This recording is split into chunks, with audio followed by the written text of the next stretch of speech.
रामकृष्ण हरी मंडळी, वारकरी संप्रदायातील नामांकित कीर्तनकारांची कीर्तन ऐकण्यासाठी आत्ताच आपल्या संतश्रेष्ठ या युट्यूब चॅनलला सबस्क्राईब करा.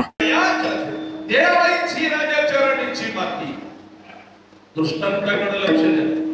जगाच्या मालकाने आई साहेबांचा पाय हातात धरला, हळूच काटा काढून घेतला महाराज. आई साहेब म्हणाल्या, जिजाऊ साहेब म्हणाल्या, बाळा अरे काही त्रास होऊ दिला नाही, तू अलगद काटा काढून घेतला. निमित्त काट्याचं आहे, पण काट्याचं निमित्त करून पायाचं दर्शन जगाच्या मालकाने घेतलं. महाराज माझ्या मायमाऊली जिजाईने तुकोबाराची केलेली सेवा, जी सत्य पतिव्रताची देवावरी सत्ता, देवाला सत्ता घ्यावी सत्ता केले मंदिर सेवक. जगाच्या मालकाने पाय हातात घेतला. नुसता पाय हातात घेतला नाही, अंगावरच्या पितांबरानं पाय पुसलाय. माया अंगावरच्या पितांबरानं पाय पुसला महाराज.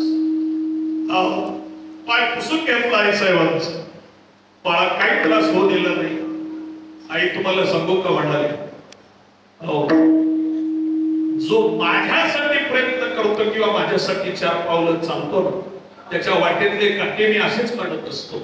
तुम्ही इच्छा करा, तुम्ही इच्छा करा तर तुमचे देव काय देव राखे तया मारी नको न मोडे काटा हिंदतावर. का मोडला?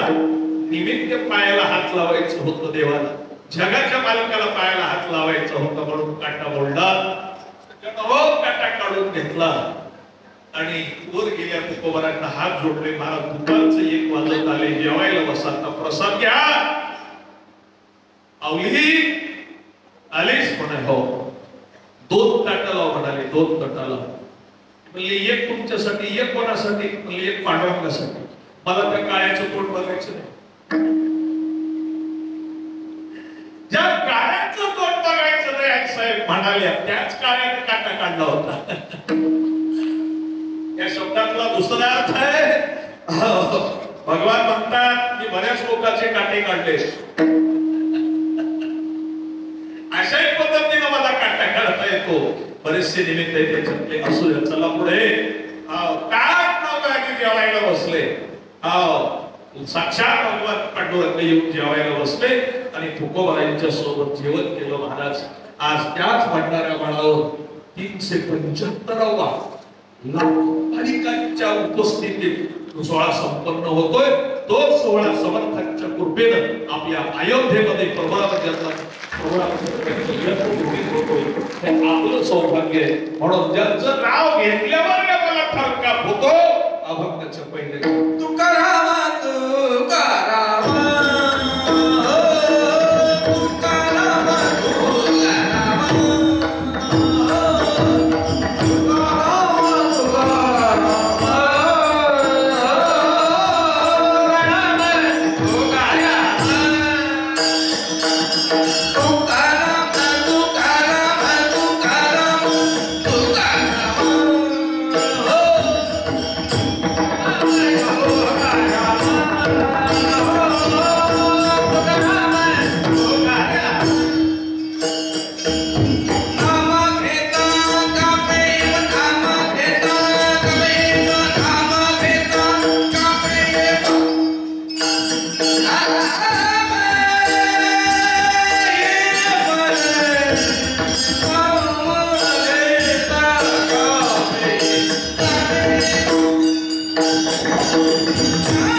Yeah.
नावाचा अधिकार साक्षात रामेश्वर शास्त्री सारख्या अभ्यास पंडितांना तुकोबारांचा अधिकार ते रामेश्वर शास्त्री तुकोबारांच्या नावाची ताकद जगायला सांगतात. तुकोबारांच्या नावात काय ताकद आहे, काय शक्ती आहे. यमाला धरकप सुटेल, यमाला का आपण सगळे यमाचा पाहुणा, आपण सगळे यमाचा पाहुणा प्राणी होय. पण जगद्गुरु तुकोबारा यमाच्या तावडीत गेले का? नाही. आतापर्यंत जगात बोलतोय कोण ऐका, आतापर्यंत जगात जे देवाला करता आलं नाही ते तुकोबाराला करतात. आलं का लक्षात? थोडं चिंतन करा म्हणजे तुमच्या ध्यानात येईल. महाराज काय करता आलं? प्रभू रामचंद्रांना सुद्धा, गोपाल कृष्ण भगवान परमात्म्यांना सुद्धा व्याधाच्या हाताचा बाण अंगठ्याला लागला की नाही? लागला. तिला इथं सोडावा लागलं की नाही? कृष्ण परमात्म्याला सोडावा लागलं. सगळं चिंतन सांगत बसत नाही, मला अभंगाच्या विषयाकडे जायचंय. जगद्गुरु तुकोबाराला काळाच्या थोबाडीत लाथ मारली. नाही म्हणले येणार नाही मी तुझ्यासोबत, येणार नाही मी तुझ्यासोबत. खूप चिंतनीय असे विषय जगद्गुरु तुकोबारा. प्रत्येक जीवाचं मनोगत, मुंगीचं, पक्षाचं मनोगत तुकोबाराला कळत होतं. माणसाचं काय जाणून घेत होतो, शेताकडून घरी येत होते एके दिवशी. खांद्यावर गावाची पेंडी होती महाराजांचं, चरित्र काढून बघा. आणि ते गावाची अशी पेंडी खांद्यावर घेतलेली आणि त्या वृक्षाखालून जात असताना त्या झाडावर बसलेले पाखरं उठून गेले. पक्षी उडाले दुपारच्या वेळेला सावलीला बसलेले. ती गव्हाची पेंडी तिथंच टाकली तुकोबारांनी, तिथंच असं मांडलं त्या झाडाखाली. रात्री 9 वाजले, 10 वाजले, गणलाले नाही. आईसाहेब म्हणाले, अहो कान्होबाराला म्हणतात, अहो तुमचे भाऊ नाही घरी आले, जावा बघा कुठं आहेत. कान्होबारा शेताच्या वाटेनं पुढे आले, बघतात तर दादा त्या झाडाखाली बसलाय. मांडी घालून चिंतन चालू आहे. पांडुरंगा, विठ्ठला, केशवा, काय बाप्पा, चिंतन चालू आहे देवाचं. कान्होबाराने हात जोडले, दादा का लावलंस हे, का भजन करतोस, घरी कर ना. नाही म्हणले कान्होबा तुला नाही माहिती. म्हणजे झालं काय सांग. मी दुपारी शेताकडून घरी येत होतो. या झाडाखाली आल्याबरोबर या झाडावरली पाखरं उठून गेली. जी पाखरं सावलीला बसलेली होते त्या पाखरांना उठवले मी. मला दोष घडला माझ्याकडून, मला पाप लागलं त्या पाखराला सावलीतलं उठवण्याचं. तुझा विचार काय दादा सांग मला. जोपर्यंत ती पाखरं जशी झाडावर बसली होती तशी माझ्या अंगावर बसत नाही तोपर्यंत मी भजन बंद करत नाही. 3 दिवस निशक्रानुष्ठान तिथं बसून आणि 3 दिवसानंतर पुन्हा ती पाखरं अंगावरती येऊन बसली. मग म्हणाले वृक्षवल्ली आम्हा सोयीरे. सांगितलं तुकोबारा म्हणतात, अरे या ध्यानला त्या ठिकाणी असताना काम निघून गेला पाहिजे. काम क्रोध मन वचन दंभ अहंकार विकार निघून गेले पाहिजे. कोण्याही जीवाचा न घडो मत्सर वर्म सर्वेश्वर पूजनांची अशी अंतकरण अवस्था त्या ठिकाणी झाली पाहिजे. बोलावा विठ्ठल, महावा विठ्ठल, करावा विठ्ठल, जीवे भावे येणे सोसे मन झाले आवडी परत माघारी येत नाही. ते बंधन नकोय मला, त्या बंधनातून मुक्त व्हायचंय. आणि अशा स्थितीचं भजन जगद्गुरु तुकोबारांनी केलं. म्हणून जगद्गुरु तुकोबारांनी केलेल्या भजनाची आवड जगाच्या मालकाला वाटली, जगाच्या मालकाला वाटली. महाराज आला लक्षात. आणि म्हणून तुकोबारांच्या चरित्राचा विचार करत असताना मला सगळं चरित्र ज्ञात आहे. मला अधिक त्याच्यावरती वेळ घालवायचा नाही. हा ज्याच्याकडं नोकरी महाराज शेतकऱ्याकडे करायचे, हा त्याला सांगितलं पाखरं राखा महाराज, पाखरं राखा. महाराज पाखरच राखतो, तुम्ही शेताकडे येऊ नका. पाखरच राखतो म्हणाले, तुम्ही शेताकडे येऊ नका. काय केलं तुकोबाराने, जशी जशी ज्वारी थोरड्यात येईल तशी तशी रोज 2-4 पाण्याच्या झाकणी अशा झाडाला बांधायच्या. आलेल्या पाखरांनी खायचं, दाना टिपायचा, पण जाताना पाणी पिऊन निघून जायचं, जाताना पाणी पिऊन जायचं. मला सांगा, असे पाखरं राखले, शेताचा मालक होता, आता पीक काढणीला आला असं म्हणून शेताकडे आला.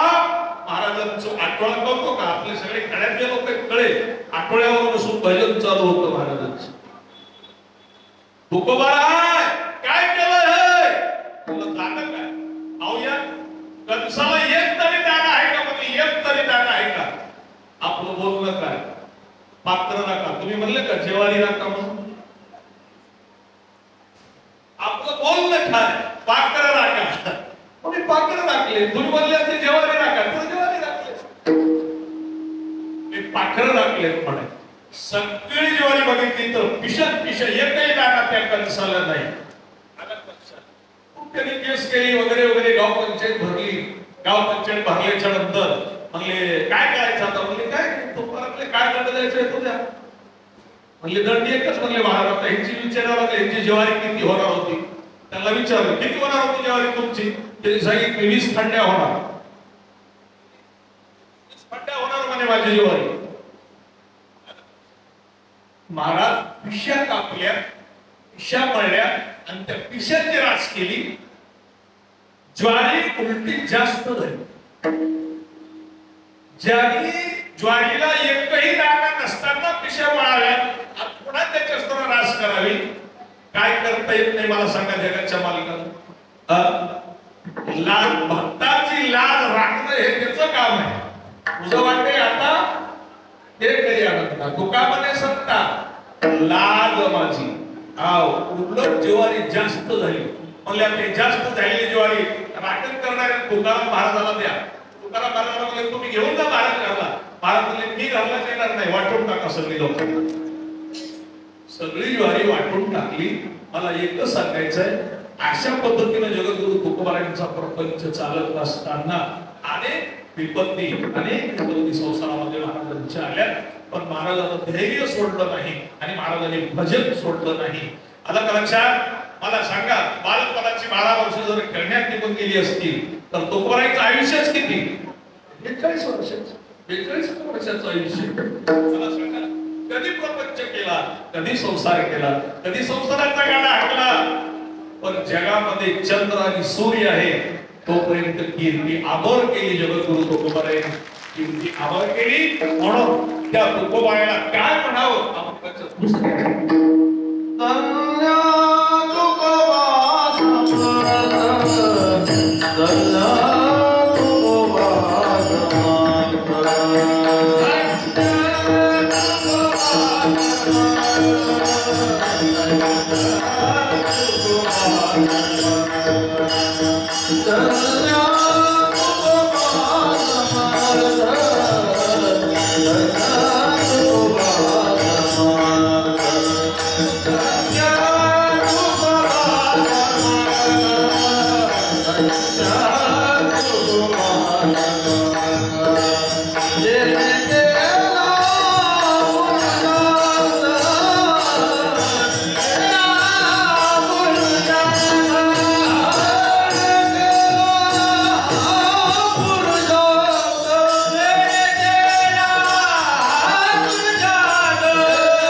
साथ दिली. तुकोबारायांची तर परीक्षा त्या ठिकाणी घेतलीच, पण आईसाहेबांची सुद्धा परीक्षा घेतली. असं बरंच चरित्र जगद्गुरु तुकोबारायांच्या बाबतीत बोलता येण्यासारखं आहे. आपली कीर्तनाची बोलायलाची वेळ झालेली आहे, पण आदरणीय गोविंदगिरीजी महाराज आल्याशिवाय बोलायला होणार नाही. महाराज 2 मिनिटात महाराज आले. महाराज आल्याच्या नंतर व्यासपीठावर स्थान बंद होतील आणि मग त्या ठिकाणी बोलायला उधळला जाईल. तुकोबारायांनी केलेली कवित्वाची गाथा, त्या ठिकाणी धर्म मार्तंडाने दगड बांधले त्या गाठ्याला दगड आणि दगड बांधून उचलून पाण्यात टाकला गाथा पाण्यात इंद्राणीच्या डोळ्यात टाकल्याच्या नंतर तुकोबरायांनी 13 दिवसाच्या अनुष्ठान त्या इंद्राणीच्या ताटाकावरती बसून केलं. महाराज बसून केलं. 13 दिवसानंतर दगडासहित गाठावर आल्याचा उल्लेख महाराजांनी अभंगाच्या 3ऱ्या चरणात केला.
श्रीमंत जगद्गुरु तुकोबारायांना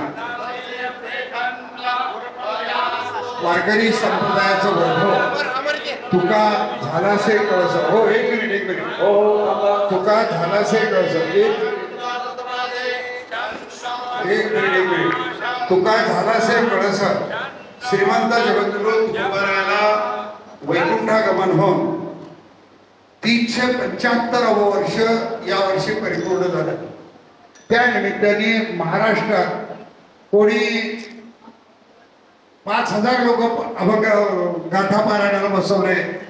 कोणी तुकाराम नावाचे माणसं 4000 काढून त्यांच्या डोक्यावर गाथा देऊन मिरवणूक काढली. अनेक वेगळ्या प्रकाराने श्रीमंत जगद्गुरु तुकोबारायांची लोकांनी सेवा केली. पण तुमचं आमचं फार मोठं भाग्य आहे.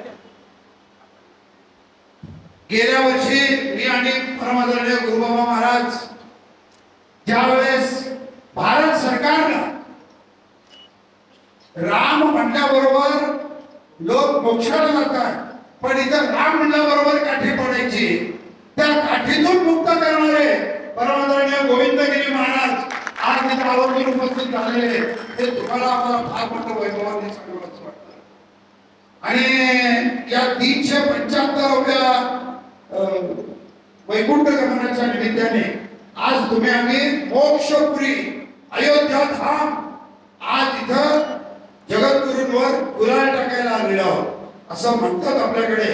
आता स्वामींनी प्रमाण घेतलं, देव इच्छी रज चरणीची माती धावत चालती मागे मागे, तयांच्या चिंतने तळतील दोषी जळतील राशी पातकांच्या, संत चरण रज लागता हे सहज वासनेचे बीज जळूनी जाये, संत चरणी उधळे धुळ तेथे करावी अंघोळ, पाप बळाले बापुडे काळ झाला देशोकडे, तुका बळे धन्य झालो संत सागरी मिळालो.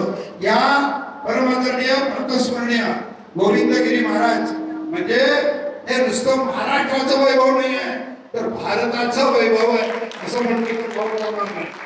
तुम्ही म्हणता असं कसं काय? या देशाचे पंतप्रधान परमादरणीय नरेंद्रजी मोदी प्राण प्रतिष्ठेच्या वेळेस त्यांना यांनी अंत्यात दिली की एवढे दिवस तुम्हाला उपवास राहावं लागेल. हे ज्यावेळेस उपवास राहण्यासाठी मोदींनी उपवास केला, त्यांचा तीर्थ देऊन उपवास सोडवायचं, प्रभू रामचंद्राच्या पायांचं तीर्थ देऊन उपवास सोडायचं भाग्य कोणाला लागलं असेल तर ते आदरणीय गोविंदगिरीजी महाराजांना आहे. आज त्यांच्या साक्षीत्वाने आज तुम्ही आम्ही सगळेजण तुकाराम महाराजांच्या याच्यावर गुलाल टाकणार आहोत. त्यानंतर कारण उद्या महाराजांना वेळ नाही आहे. उद्या म्हणजे भारतातले छत्रपती शिवाजी महाराजांच्यावर कथा करणारे एकमेव संत ते म्हणजे आदरणीय गोविंदगिरी महाराज, एकमेव संत. आणि काल परवा इंडो जपानला टोकियो, काल तिथे जाऊन त्यांनी छत्रपती शिवरायांची प्रतिष्ठा करून आले. किती मोठं भाग्य आहे. आणि आज औषध संस्थानावर त्यांचं इतकं प्रेम आहे. काशीमध्ये त्यांची खूप मोठी वेधशाळा आहे. ज्यावेळेस काशीमध्ये चक्री भजन परमादरणीय गुरुबाबा महाराजांचं होत होतं, तर हातामध्ये झांज घेऊन आज आपल्याकडे त्याची सगळी प्रतिकृती आहे, प्रतिकृती आहे. ज्यावेळेस ते नाचत होते तर असं वाटत होतं की राम विठ्ठलाच्या भजनात नाचत आहे. आज असा तो आनंद सोहळा आणि आपल्याला ते असे सहज गाठ पडले. खरं तर ही प्रभू रामचंद्राची इच्छा आपण म्हणतो ना, बसी पत्र ते केवळे राहो चालवी आपल्या पाने, चाले हे शरीर कोणाचे सत्ते कोण बोलवितो हरिविणा. आज प्रभू रामचंद्राची इच्छा झाली की अयोध्या क्षेत्रामध्ये आज नाथषष्ठीचा उत्सव सुरू होत आहे. उद्यापासून उत्सव सुरू होणार आहे. त्या उत्सवाच्या पहिल्या दिवशी तुकाराम बिजेला परमादरणीय प्रतस्मरणीय गोविंदगिरी महाराज उपस्थित राहावेत आणि महाराष्ट्रात तिथं माधुरीच्या झाडावर आज तिथं सगळेजण पुष्पवृष्टी करतात. इथं यांच्या हाताने पुष्पवृष्टी होते. सगळेजण तुकोबारायांचं स्मरण करा, त्यांच्या हाताने पुष्पवृष्टी होईल. त्यानंतर वर त्यांचं पूजन होईल. पूजन झाल्यानंतर त्यांनी तुम्हाला आम्हाला मार्गदर्शन करतील. नंतर तुम्ही सगळेजण महाप्रसादाला जायचं आहे. अयोध्यामध्ये साधूला काही कमी नाही आहे. पावला पावलाला साधू आहे, पावला पावलाला योगी आहे आणि कणाकणात राम आहे.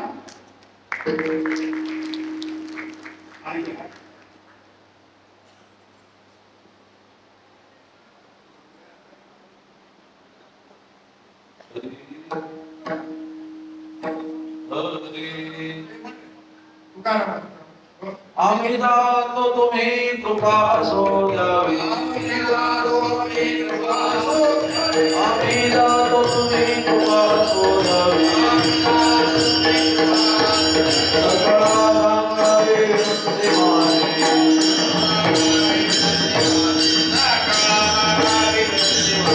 वाढ वेळ झाला उभा पांडुरंग, वाढ वेळ झाला उभा पांडुरंग. वैकुंठात विनंत बोलावे,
संत श्रेष्ठ या यूट्यूब चॅनलवरील नवनवीन व्हिडिओज पाहण्यासाठी चॅनलला सबस्क्राईब करायला विसरू नका। शेअर लाईक नक्की करा।